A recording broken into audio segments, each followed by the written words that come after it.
All right, everybody, guess what? Finding a new work adventure is like a puzzle. Okay? It's not a game of connect the dots. There is no one path that is going to work for everyone. And as many of you are seeing with the job market right now, with 96% of workers looking for a new job, according to a recent survey by monster.com, with a crowded market, everyone doing the same thing, it's hard to stand out. And that doesn't mean that you can't stand out. It doesn't mean that you're not going to find what you're looking for. And it doesn't mean that you can't make the life that you want. It just requires a different approach. It requires a way of looking at this process that isn't quite so singular minded, only one way. So that is what we're going to talk about today is how to take a different approach to finding that new work adventure. So, welcome back to Launch Your Business Live, where we make making money online clear, simple, and successful so that you can build wealth and independence so you can work from home and turn that part-time business into your full-time income. Now, I am Marianne Lombardi. I'm a founder and CEO of Marianne Lombardi Coaching. I'm an author, I'm a former educator, and I'm the single parent of the coolest teenager on the planet. Now, I've been helping small business owners thrive for 20 plus years, and my mission is to do the same for you. So let's jump right into this conversation. Now, when we, all of us, are starting your journey to look for a new work adventure, before just rushing out and updating your resume, looking at postings, jumping into the fray, it's it's a good idea to stop for a second and put things in perspective, right? Take a minute to think about, where have you been? Right? What is it about the work you are leaving, or the environment you're leaving? Because you may love what you do, but you hate the environment that you're in, or the environment that you're in is not sustainable anymore. So what is it about either the work you do or the environment that you are leaving that is making you want or need a change? Like, really think about it. Write it down so you can see it in front of you, because you may know viscerally, right? Like, you may feel it in your body, but if you take the time to write it down, you end up getting it out of your body, right? So also write down what's been great about what you've been doing. Right? What felt good and fed you in a way that was really important? What are the things you would keep if you could, if you had the choice? Where have you felt the most powerful in your work, the most loved and the most valued in that work? So it's important to see both sides of it, right? To look at the things that were really messed up and really didn't feel good and just weren't right. And also to look at the things that have been important and valuable and meaningful to you. And the act of writing these things down helps us process the change that we're making. It gets us out of our mind, out of our body, and it gets it onto paper. And it seems like a small act, but it's profound, right? It's profound because it helps us organize how we're feeling. And in that organization, it cleanses the palate. And it makes space for whatever is going to come on next. Because when we hold on too tightly, what is behind us, it's hard to see clearly what is in front of us. And it doesn't mean that we forget where we've been, but we allow what came before to be the past and not our future. So the next step after you do that is to make sure you know what you don't want. We talk a lot about knowing what you do want, and it's important to know what you do want. I'm not trying to say that that is invaluable. It absolutely is. But knowing what you don't want is almost more powerful, right? Because when you know what you do want, right? It's important because you are making a career change and jumping into this new work adventure. It's useful to know what you don't want, because you are going to, because you're not going to get everything that you want, right? You're not going to get everything you want, but you can make sure that you don't accept anything that you are very clear that you don't want. Okay? And I know this is a little confusing, do want and don't want, but this is a boundary setting exercise. The more you can distinguish what it is you will not take, things that you don't want to experience, things that are not good for your health, things that don't support the lifestyle that you want, the easier it is going to be to make the decisions about what work adventure you will embark on next, right? The things that you are willing to do. And this creates a filtering mechanism. It filters out the things that are just going to lead you back where you were, right? It guides you to not get into the same toxic or burnout ready gig you have had in the past. It also helps you zero in on the opportunities that are a better fit for you. So you don't waste your time and attention focusing on opportunities that are not, right? I mean, a simple example of this is that if you really want to work from home, there is no point in you applying for the 1,800 jobs that are all in person. So you put down on your sheet, what don't you want? I don't want to work in an office environment in person, right? There you go. Filtering mechanism number 1.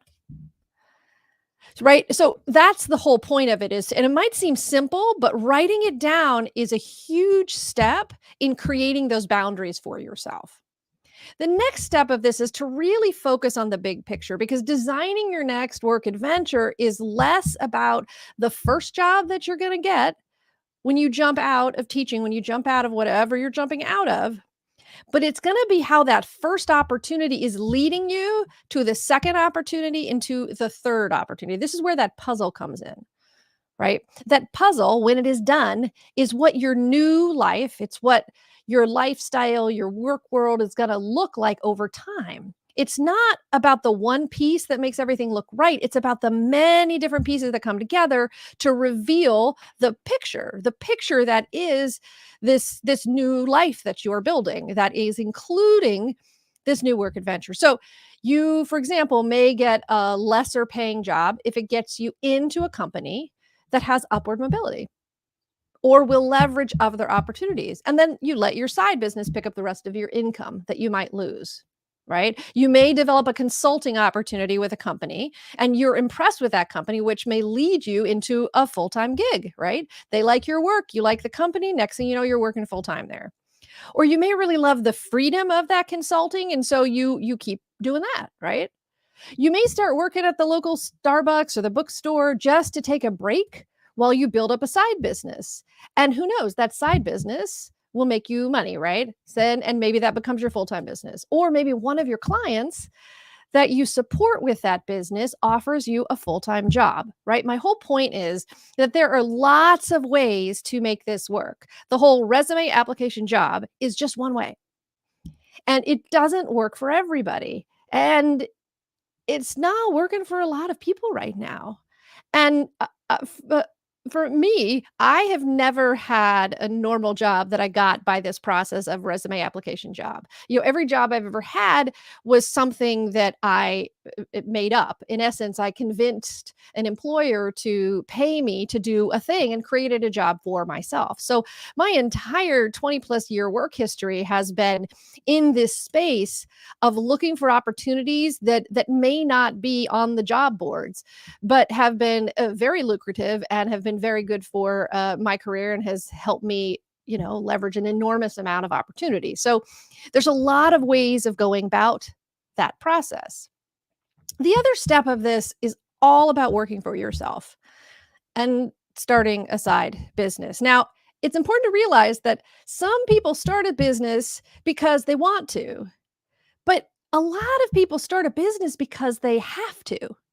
So it's important to understand that when you are looking for a new work opportunity, to keep your mind open to this idea. Things may not work out exactly the way you want them to. You may have to pivot and try a couple new things to get where you want to go. And your willingness to keep this idea of working for yourself as an option gives you another tool in the toolbox. It doesn't mean that you have to be an entrepreneur because you are driven to be an entrepreneur and the only thing you want in your life is to be an entrepreneur. Yeah, that's great. That's fine. You may feel that way, but you also may be like, damn it, I need to work. And I can't find the kind of job that I am looking for because they're not hiring me for whatever reason. And so you start selling something on the side, right? Because you need to work. So starting a business it doesn't need to be a crazy mysterious thing. Just because you don't know how to do it right now doesn't mean that you can't do it. Because really all it is just helping people and getting paid directly for it without a middleman taking their cut. because when you were working in a profession or a corporate space, you're still helping people, but someone else is getting paid for that. And they give you a fraction of what they're getting paid.